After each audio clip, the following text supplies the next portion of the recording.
Take a look at today. Same type of stuff as yesterday. Still looking at critical points, still looking at derivatives.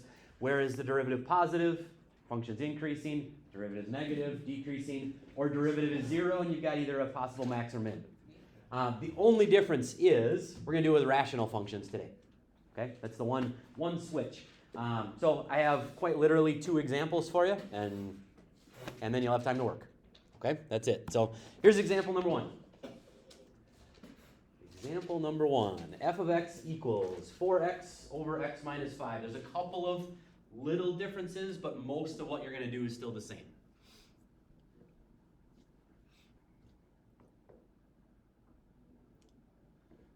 Find your critical points, maximums, minimums, increasing, decreasing, same stuff. Okay? So first thing, here's one of the first differences as you take a look. Critical points. We said that's where the derivative equals 0. That tells you the maximums or minimums. When you're dealing with a rational function, there is one extra thing you got to add in, and that is because it's a fraction, remember the denominator cannot equal 0. So you have to also add in another critical point, that anywhere where you would have a vertical asymptote where the denominator would equal 0. So in this case, the very first thing I'm going to put down, we'll write down our critical points here. But the first one we can write down right away. X equals 5 is your first critical point. Okay? And if you remember, anytime you're dealing with rational functions, these are the ones that have vertical asymptotes, horizontal asymptotes, where the curves, one goes to infinity, one goes to negative infinity, that idea. And which is why x equals 5 is a critical point. Because you're going to have a vertical asymptote there, and on one side the graph might go to negative infinity, on the other side it might go to positive infinity, so there's a change in what's happening around there, which is what a critical point is. Okay? So that's the first part. The rest of it is pretty much, for the most part, is pretty much the same. Okay? So in order to find the rest of our critical points, we need the derivative. And because we have a rational function, the derivative of this one, you have to do the quotient rule.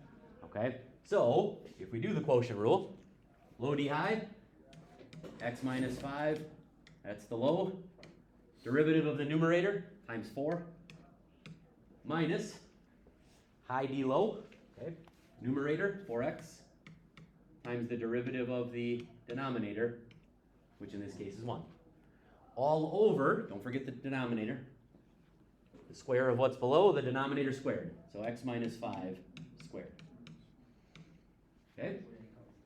All right, so there's your quotient rule. And as we were working on this last week, as we were talking about this previously, the only thing you ever have to do on the quotient rule in order to finish this off is just clean up the numerator. Do the distributing, combine like terms, just clean it up. Okay, so if we take a look, if you clean this up, you're going to get, distributing the 4, I'll give you 4x minus 20.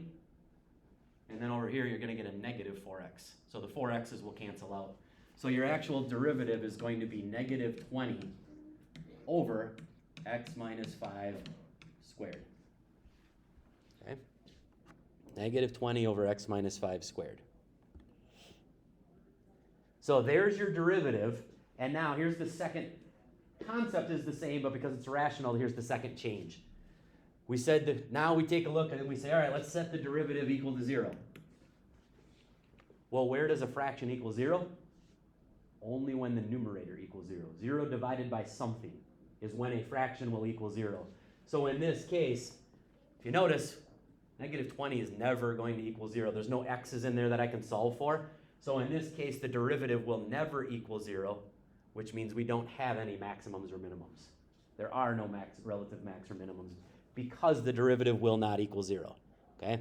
So in this case, I'm just going to put down max slash mins equals none. Okay? And that's because the derivative will not equal 0. Okay? So we don't have any of those. So the only thing left to do then is figure out where is this graph increasing versus decreasing. Okay? And we'll put that down. Increasing, decreasing. And that's where the number line comes into play. So the only critical point then is x equals 5, where you have a vertical asymptote. And basically you're figuring out what's happening on either side. Okay? Positive or negative, increasing or decreasing. So if we put this down, we said x equals 5, And remember, you're plugging this into the derivative because you're looking for the slope of the derivative. Is the slope decreasing? Is the slope increasing? Okay.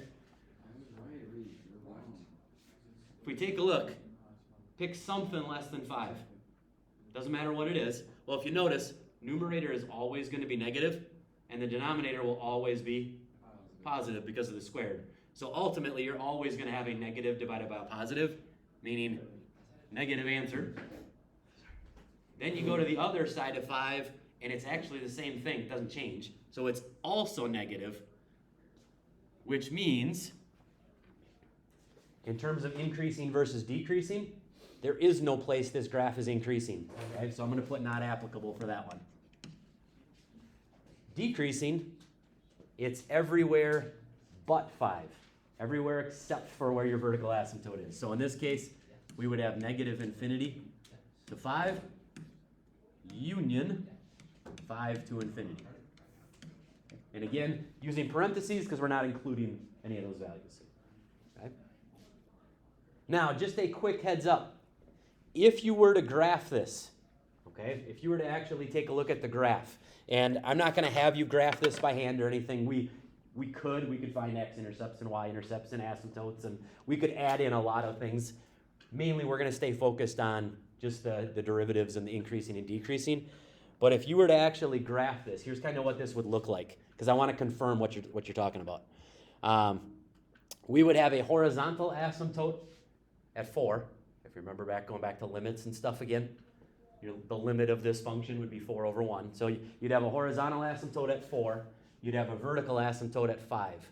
So if I were to sketch this, just as a quick heads up, here's what it would look like.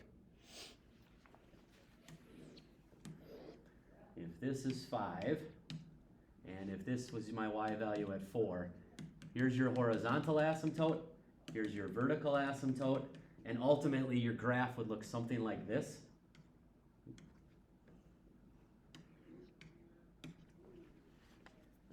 Here's why when we go back to that number line right there, notice as you work left to right, this part of the graph is decreasing, the whole thing, because you're working left to right, so it's going down and then you switch to the other side, still decreasing. That's why the negative and the negative match up, okay? So the only place it doesn't is the vertical asymptote. Does that make some sense? Hopefully. So I wanted you to see the graph kind of just to confirm what we found matches up, okay? All right, let's do one more. Here's your other example. Take a look at this one.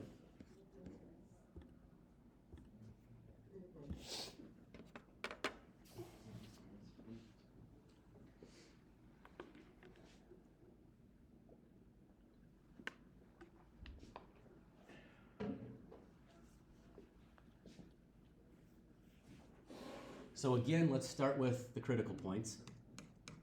Okay. What's my first critical point of this rational function?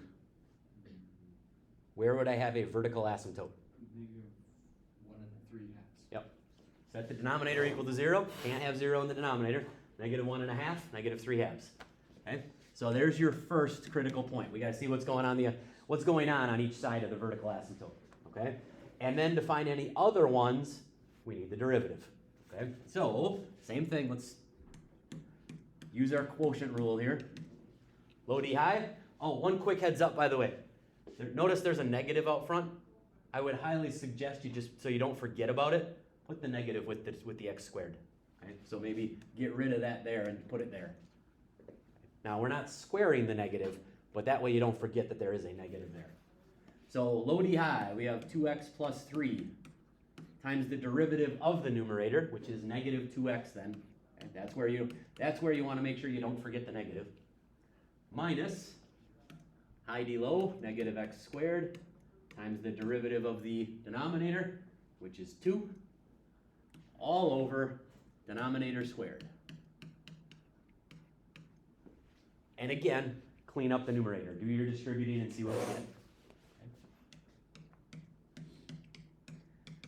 In this case, if we distribute the negative 2x and distribute the negatives and the 2 in the second part, we end up with what? Negative 4x squared and then another. So distributing that will give you negative 4x squared. But then if you multiply these three things together, you get a positive 2x squared. Okay? So negative 4x squared plus 2x squared gives you a negative 2x squared. And then we end up with a minus 6x. There's what your numerator is. Does that make sense? Okay, without writing it down. So there's the derivative. And therefore, now we have to go through and we need to figure out, where does the derivative equal 0? Remember, rational functions equal 0 wherever the numerator equals 0. So all you have to worry about is take your numerator, negative 2x squared, minus 6x, and set it equal to 0.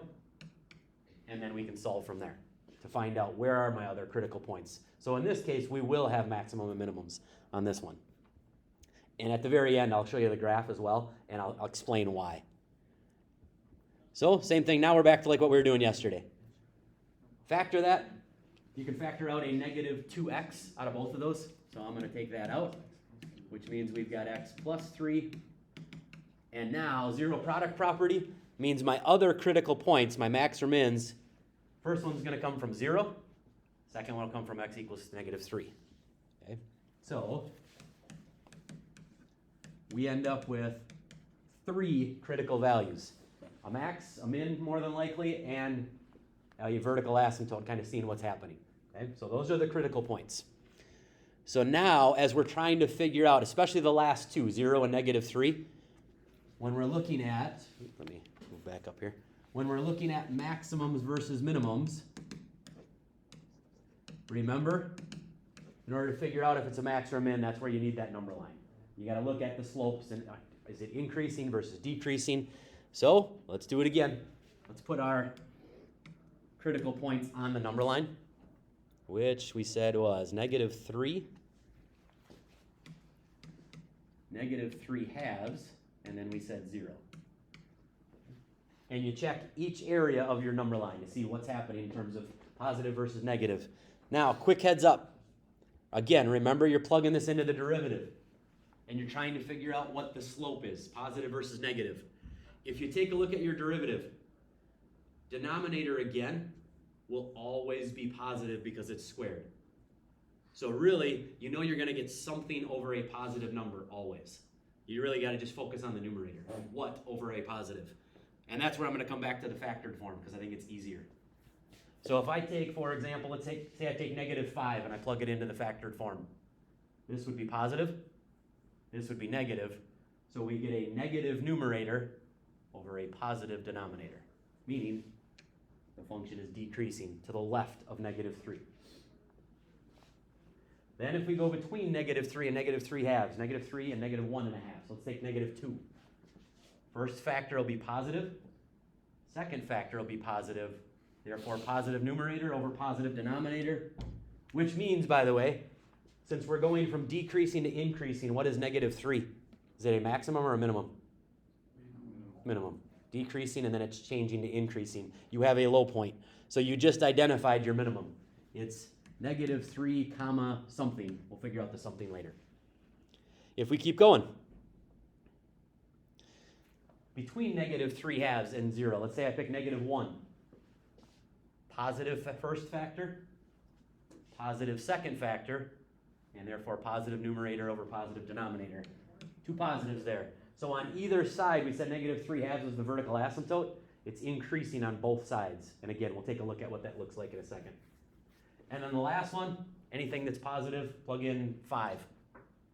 Negative factor, positive, therefore a negative numerator over a positive denominator, meaning a negative.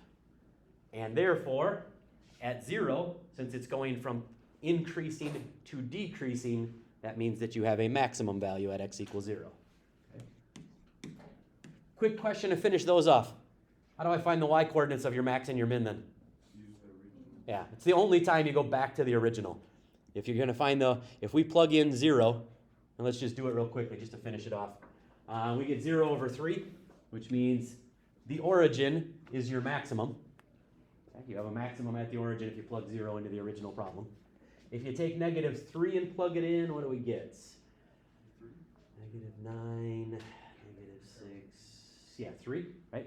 Positive 3. So there's your minimum value right there. And then off of the chart here, increasing versus decreasing. Notice we are increasing. Let me ask you this. Can I say increasing from -3 to 0? Because I have two positives in a row? Why not? Maybe. We got the -3 halves from the denominator, so that means it's an asymptote. There's an asymptote there. So there is no value there at -3 halves, which means you've got two separate, but you can't combine them into one.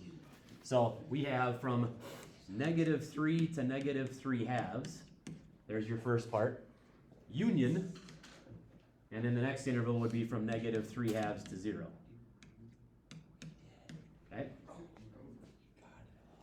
Decreasing are the other intervals, -infinity to -3. Union, anything to the right of 0, from 0 to infinity. All right, let me kind of put this all together if you were to graph it. If you graph this, and you can check this on your graphing calculator. Reminder, by the way, if you're going to graph this, if you were to type this into the graphing calculator, put it in your y equals and just kind of check it. Anytime you have a rational function, don't forget one quantity divided by the other quantity. Make sure you put them in parentheses, okay? Ultimately, here's what the graph actually looks like, just to give you a heads up to kind of confirm everything. It looks like something like this. We said we have a vertical asymptote at -3 halves. So there's that. And then what happens is, if you remember back, we said there's horizontal asymptotes and all that stuff. Well, this is one where, because the numerator is bigger than the denominator, there's a slant asymptote, if you remember. Okay, great. I'm not going to have you find it. I just remember doing it. But this one has a slant asymptote, which will look something like, just going to sketch it in, something along those lines. And the graph is like this.